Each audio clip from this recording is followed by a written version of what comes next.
Olá, turma! É um prazer mais uma vez estar com vocês para que a gente possa conversar um pouquinho sobre um novo tema. Como a gente conversou na aula passada, a gente vai falar hoje sobre alimentação e hipertensão. Primeiramente, é preciso entender de fato o que é essa hipertensão. Como é que ela acontece no corpo? E então a gente vai falar um pouquinho para depois a gente adentrar nos cuidados alimentares que a gente deve ter com as pessoas que sofrem desse problema de hipertensão arterial. Então, como o nome já fala, hipertensão arterial é uma pressão acima do normal que o sangue faz nas paredes das artérias, certo? Por isso o nome hiper, de muito, tensão arterial. E diversos são os fatores que contribuem para que essa situação ocorra com os indivíduos. Infelizmente, grande parte da população brasileira e mundial mesmo sofre de hipertensão arterial. E alguns cuidados a gente precisa ter quando diagnosticado, e infelizmente ainda não temos a cura para os casos, né, de hipertensão arterial. Sabemos que existem situações, existem casos de pessoas que ficaram curadas da hipertensão mudando o seu estilo de vida, principalmente na mudança de hábitos alimentares, prática regular de atividade física e também, principalmente, pela diminuição do peso. Mas isso não quer dizer que pessoas que mudam o estilo de vida ou que têm uma alimentação balanceada, elas vão ficar curadas. A gente sabe de casos, inclusive eu conheço algumas pessoas, inclusive, que eram hipertensas e com a queda do peso, a pressão normalizou. Então, isso quer dizer o quê? Que o excesso de peso, a obesidade, principalmente a obesidade mórbida, ela pode sim ser um dos fatores preponderantes para que essa pressão arterial ela venha a ficar descontrolada. Mas não é somente o peso alterado que faz com que a pressão ela aumente. Estilo de vida, alimentação, ausência de atividade física, gente, o próprio estresse, calor excessivo. A gente não está falando do calor que a gente está passando, por exemplo, na nossa cidade, que realmente tem feito calor brutal em alguns horários. Mas a gente não está falando só disso. Pessoas que trabalham em ambientes muito fechados podem vir estar desencadeando, sim. Mas também não são somente esses fatores que contribuem para que a pressão arterial ela venha a estar aumentando e a pessoa ser diagnosticada como hipertenso e fazer realmente tratamentos. Como eu já falei, estilo de vida, alimentação, fumo pode também ser um fator, mas a gente também tem alguns fatores que são os fatores genéticos e hereditários, principalmente os fatores hereditários. Quem ainda não apresentou a hipertensão, é importante que tenha alguns cuidados no seu estilo de vida, na sua prática alimentar, se realmente você faz algum tipo de atividade física regular, a própria ingestão de água, são fatores extremamente importantes para que possa se prevenir que a hipertensão se instale no corpo, tá? E as pessoas que já se encontram com a hipertensão precisam ter um cuidado ainda maior com todos esses fatores que a gente falou: peso, alimentação, estilo de vida, estresse, né? Então são situações que precisam ser controladas para que essa hipertensão ela não venha estar descontrolada. E tem um outro fator, gente, que é muito importante, que tem muitas pessoas que deixam de lado, que é a medicação. Eu conheço muitas pessoas, inclusive até em sala de aula, já ouvi alguns relatos de algumas pessoas que falam assim: professora, eu sou hipertensa, mas a minha pressão está controlada e eu retirei a medicação. Só que logo depois a gente também conhece algumas situações de que essas pessoas que retiraram a medicação por conta própria, elas tiveram problemas a médio prazo ou a curto prazo com a própria pressão arterial. E é importante entender que a medicação é essencial porque ela controla. E às vezes as pessoas que fazem o uso de uma medicação por um tempo já mais prolongado e a pressão ela não aumenta, elas precisam entender que a medicação ela faz parte do tratamento.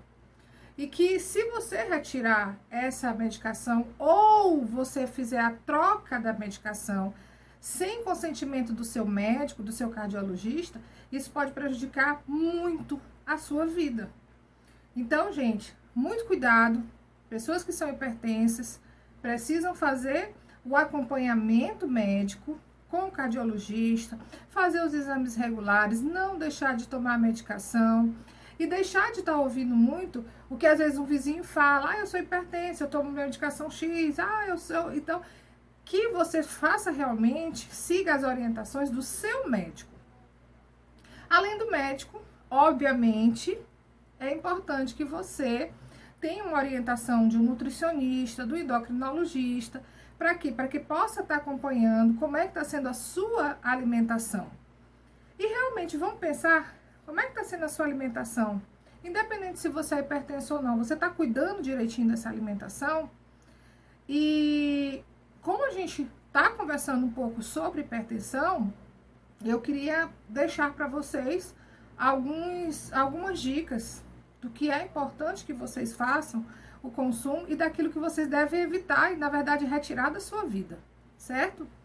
Vamos primeiro aqui no que a gente deve retirar. Quando a gente fala de hipertensão arterial, uma das coisas que a gente escuta muito é o sal, né? Mas se fala no sal de cozinha. E eu queria explicar para vocês que quando a gente fala de hipertensão arterial, a gente está falando também do sódio. E o sódio, ele não somente está presente lá no sal de cozinha. Ele está presente em praticamente todos os produtos industrializados. E que é o que a gente sempre vem conversando aqui. Produtos industrializados não são tão saudáveis assim. Prefira alimentos naturais. Alimentos processados ou alimento ultraprocessado, que são os casos dos alimentos industrializados, eles vêm numa concentração de sódio, além do que a nossa capacidade, do que a nossa necessidade nutricional mesmo, ela necessita. Claro que nós precisamos ter sódio no nosso corpo. O sódio, ele ajuda inclusive os nossos hormônios, batimentos cardíacos, contração muscular, juntamente com o potássio. Só que precisa a gente entender que a gente precisa ter uma quantidade de sódio pequena e não uma quantidade exacerbada, como a maioria de nós fazemos. Quando a gente deixa de, por exemplo, consumir um suco natural, aquele que vem da fruta ou aquele que você compra a polpa e faz na sua casa e vai tomar um suco industrializado. Mesmo sendo doce, é riquíssimo em sódio. É aquilo que a gente não precisa. Então, qual é a necessidade da gente consumir suco industrializado? Entenderam?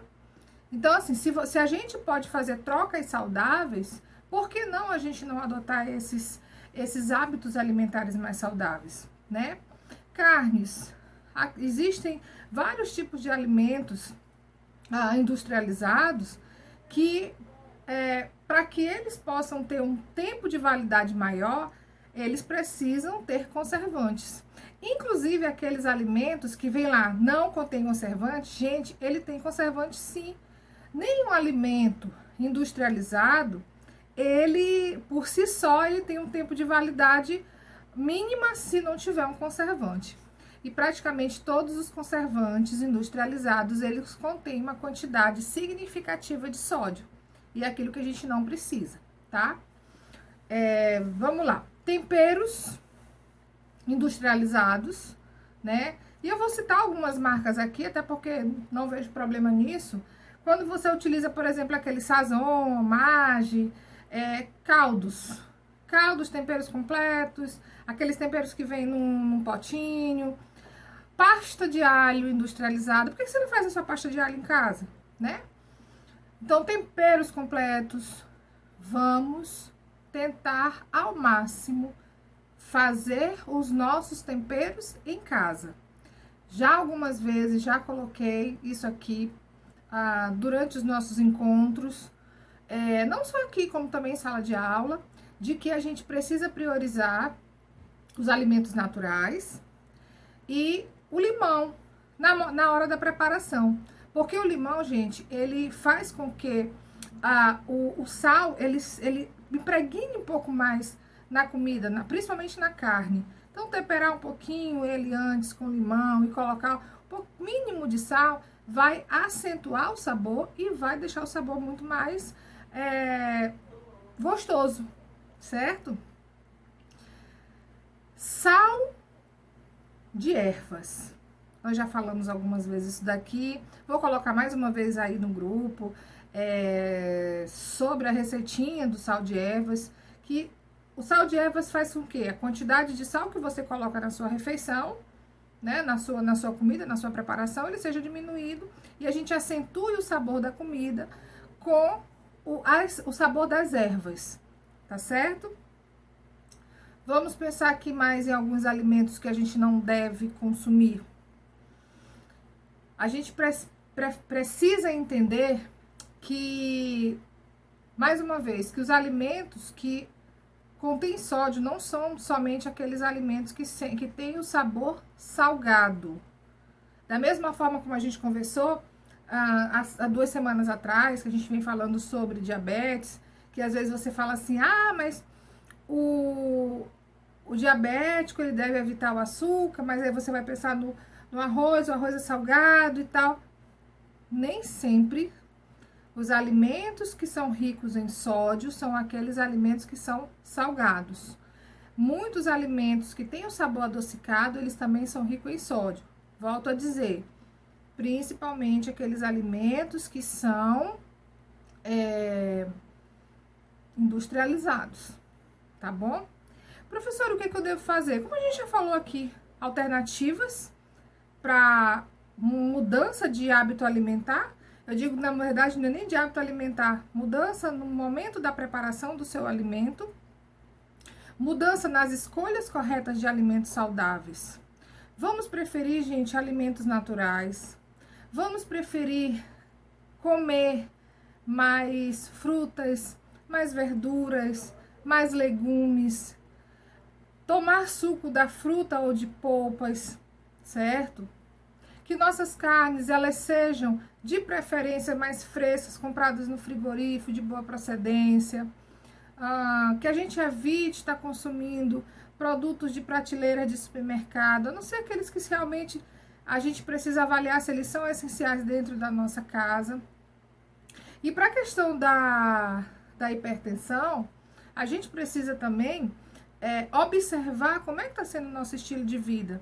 Será que a gente realmente está cuidando da nossa saúde física? Será que a gente está fazendo atividade física, mesmo que seja 15 minutos, meia hora, 10 minutinhos, o que a gente realmente está tentando buscar de saúde para o nosso corpo? Será que a gente está conseguindo hidratar o nosso corpo da forma correta? E a gente já conversou aqui sobre isso, sobre a importância da hidratação, sobre a importância de consumir a quantidade de água que o nosso corpo precisa. Será que realmente a gente está cuidando da nossa cabeça, da nossa mente, para que a gente não tenha pensamentos negativos, para que a gente possa exercer dentro do nosso ambiente familiar, do nosso ambiente de trabalho, dentro do nosso ambiente, enfim, escolar, se a gente realmente está buscando essa integração. Será que a gente está buscando esse conforto e não se estressando tanto? Tá certo? Então, vamos buscar serenidade, sabedoria, e que a gente possa estar tendo uma alimentação mais voltada para, vamos dizer assim, para uma alimentação saudável e cuidando do nosso corpo, da nossa cabeça, evitando estresse.